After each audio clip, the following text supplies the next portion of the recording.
Dans la vie, certaines personnes se dépassent pendant que d'autres se font dépasser. Bienvenue sur Obsession Progression, le podcast des compétiteurs qui sont obsessifs de l'amélioration.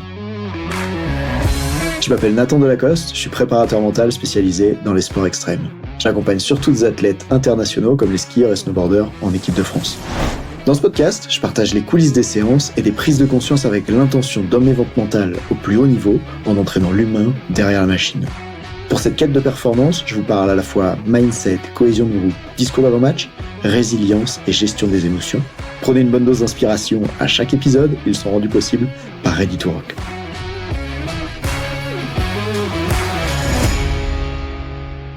Salut, tu te souviens de l'épisode 3 intitulé « Pourquoi je ne leur donne pas ce qu'ils me demandent ?» Ici, on va aller plus loin avec une démo d'efficacité de la démarche de pourquoi je donne pas aux athlètes ce qu'ils me demandent. Et spoiler, tu vas comprendre pourquoi l'un d'eux m'a dit « Nathan, t'es un salaud, mais t'es un génie. » Et si tu me crois pas, c'était un compliment, alors reste avec moi.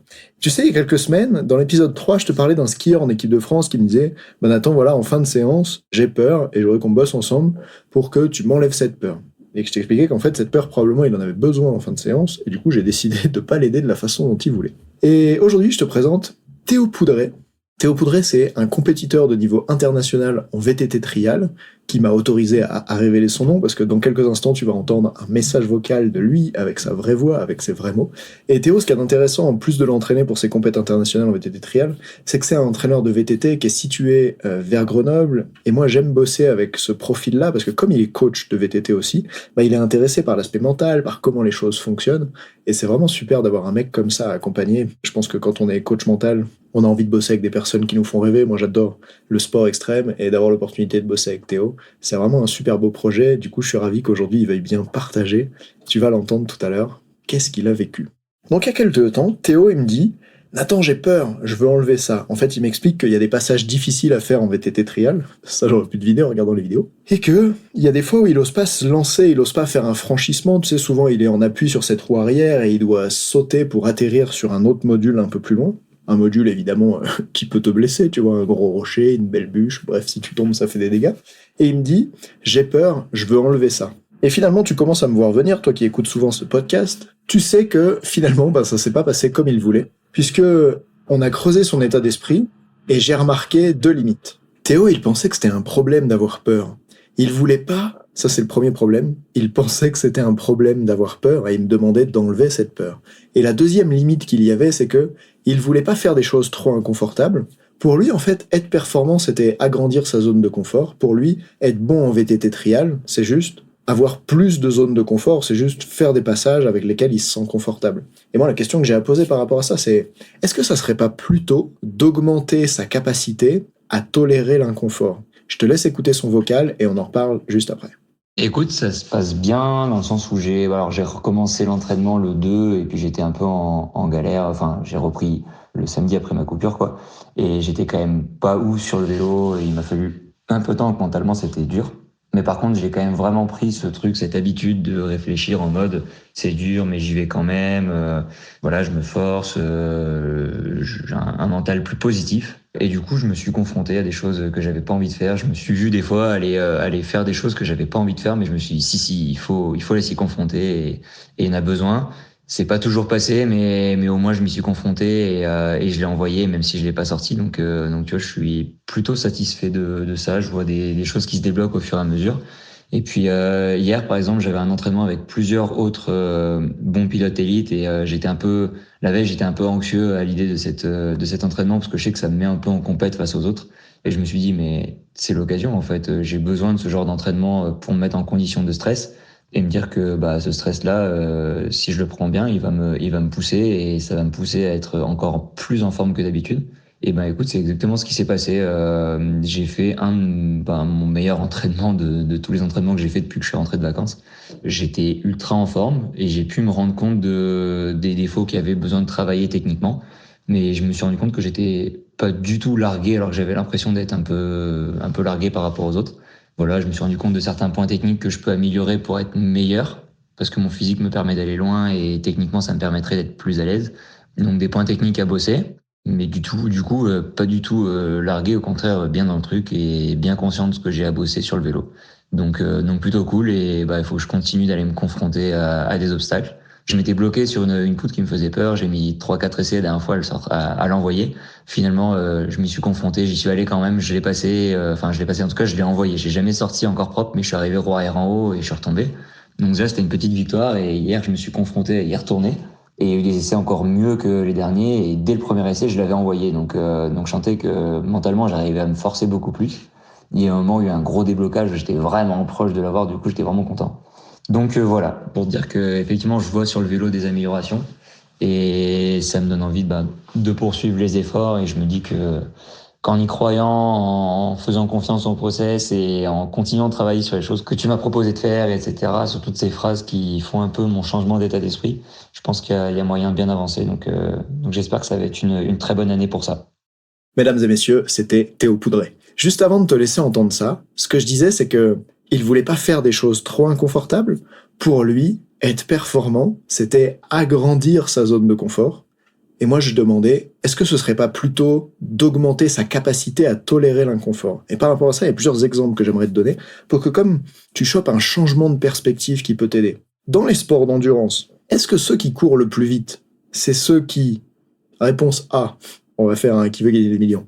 Réponse A, sont confortables au fait de courir plus vite. Réponse B, quand ils courent plus vite, c'est encore plus douloureux pour eux, mais ils acceptent cet inconfort. Et tu l'as compris, la réponse, en fait, c'est la réponse C, c'est-à-dire un mélange des deux. Évidemment que quelqu'un qui court à 20 km/h sur le marathon, par rapport à quelqu'un qui le court à 11, il est aussi beaucoup plus confortable quand il est à 16 km/h que celui qui est à 11.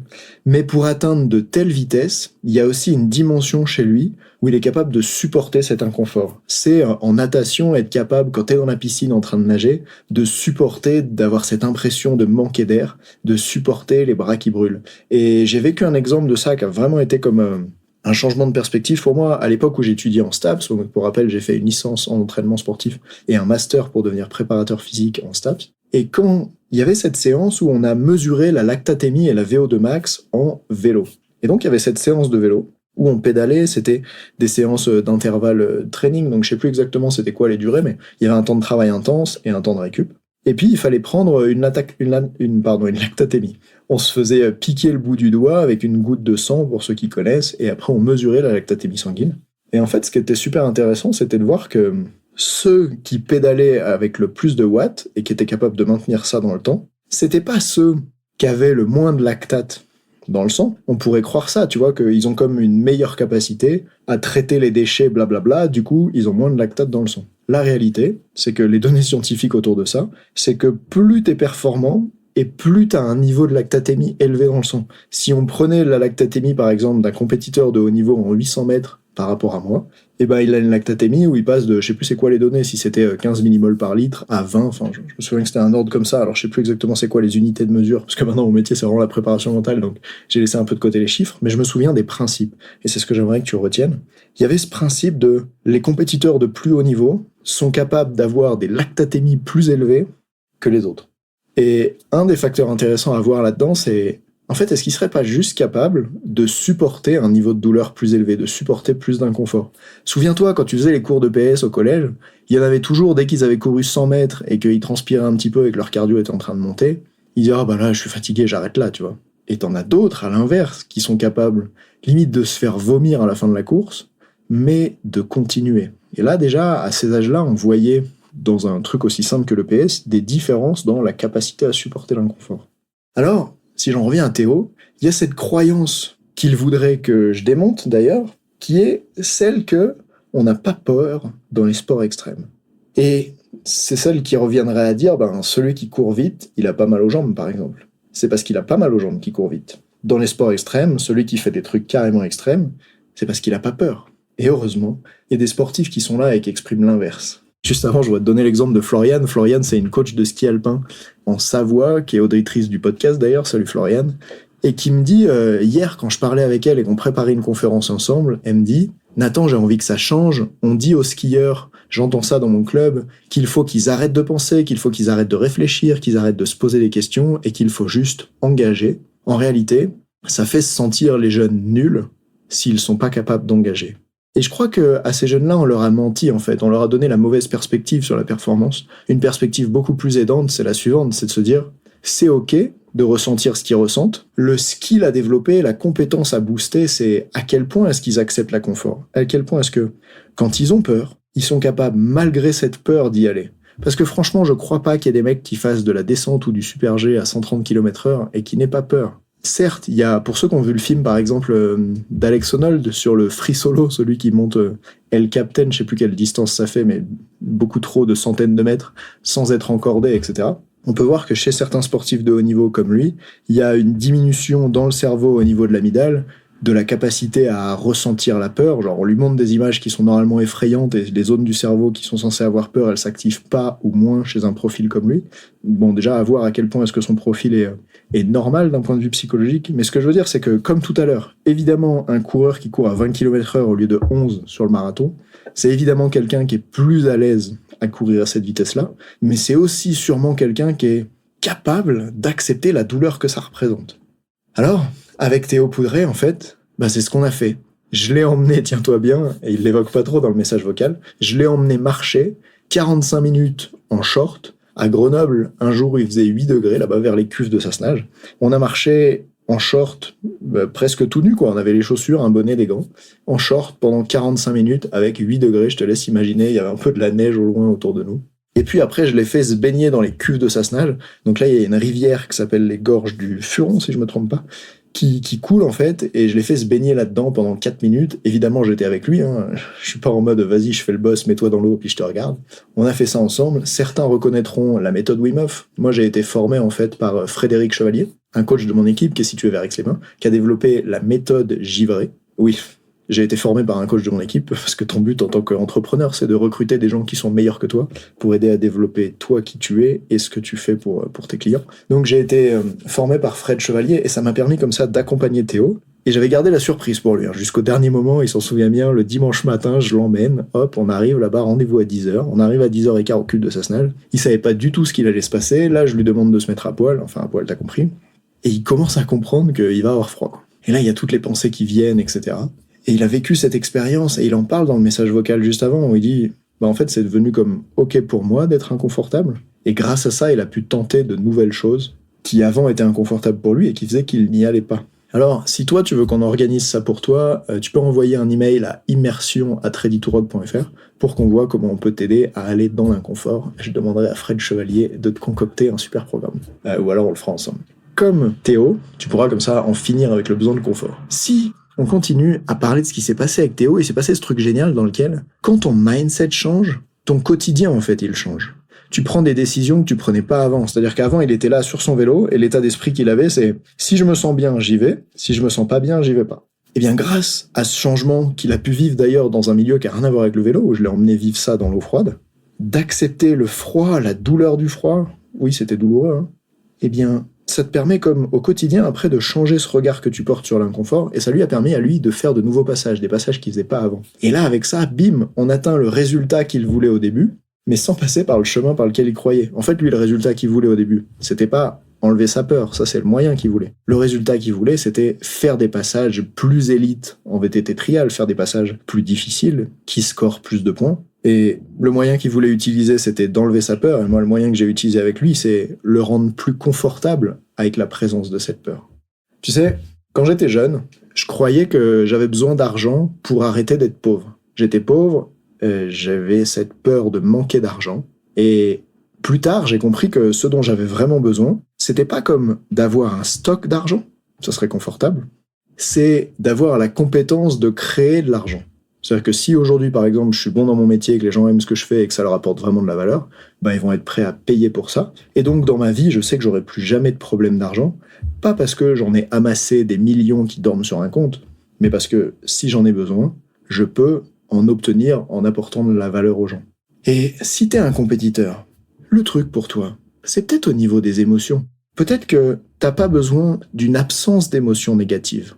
Peut-être que ce dont tu as besoin, c'est de résilience. De la même manière que moi, j'ai pas besoin en fait d'un stock d'argent, j'ai besoin d'une capacité à en créer. Peut-être que toi, t'as pas besoin d'une absence d'émotions négatives, t'as besoin d'une capacité à transformer ça, de la résilience, de comment je passe d'un moment où j'ai été après une compétition triste, déçu, à je suis à nouveau capable de performer en étant dans l'état interne pour les meilleures conditions. C'est comment je suis capable, quand je suis là sur mon vélo et que j'ai peur d'y aller, d'avoir cette difficulté qui est là et d'y aller quand même. Bon, maintenant que j'ai donné la leçon à Théo, qu'il l'a bien apprise et tu peux voir dans le message vocal, faut que je lui demande de m'apprendre à piloter un VTT parce qu'en vérité, je suis pas capable de tenir plus de 10 secondes dessus à l'arrêt sans bouger. Et lui, il saute des trucs incroyables avec. Déjà, il tient pas sur ses 2 roues, mais sur une roue. Il saute des trucs incroyables avec. Et en même temps, quand je vais lui demander de m'apprendre ça, je suis confortable à l'idée que ça va être inconfortable. Et c'est peut-être ta clé à toi à emmener à la fin de l'épisode, c'est peut-être le key takeaway, tu vois, c'est à quel point est-ce que t'es confortable à l'idée d'être inconfortable. Moi, ce que j'avais demandé à Théo quand on a bossé ensemble, c'est vraiment une question intéressante pour toi si t'es entraîneur que tu peux poser à tes athlètes. Je lui ai dit, à partir de quel niveau de peur est-ce que tu refuses de te lancer de 0 à 10 ? 0 étant j'ai pas peur du tout, 10 étant c'est la peur la plus extrême que je peux imaginer. À partir de quel niveau de peur est-ce que j'y vais pas ? Et Théo, là, il m'a dit 6 sur 10. C'est-à-dire qu'en dessous de 6, il y va. À partir de 6 sur 10, il y va pas. Et à ce moment-là, j'ai répondu à un truc qui l'a surpris. Je lui ai dit, mon job, c'est pas de diminuer ta peur, comme tu me l'as demandé, c'est d'augmenter ta tolérance. C'est de faire en sorte que, pas à 6 sur 10, tu fasses demi-tour et tu descendes du vélo, mais peut-être à 7 ou à 8.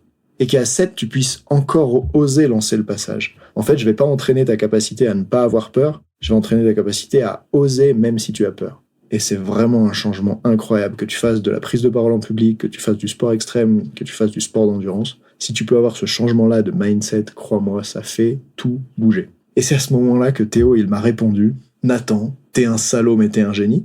D'ailleurs, il me l'a redit après être allé dans l'eau, parce que crois-moi, il faisait pas le fier, il était pas très content de devoir aller dans l'eau au début, mais c'est un athlète de haut niveau, il est prêt à jouer le jeu. Quand tu lui dis « Hey, voilà le résultat que tu veux atteindre, voilà le processus que je te propose, si tu me fais confiance, fais-le », il est venu avec moi dans l'eau, il a vécu le truc, et en sortant de l'eau, il me dit « T'es un salaud, mais t'es un génie ». Je pense que c'est le plus beau compliment qu'il pouvait me faire. Et sur ce, je te souhaite une très belle fin d'épisode. À la prochaine.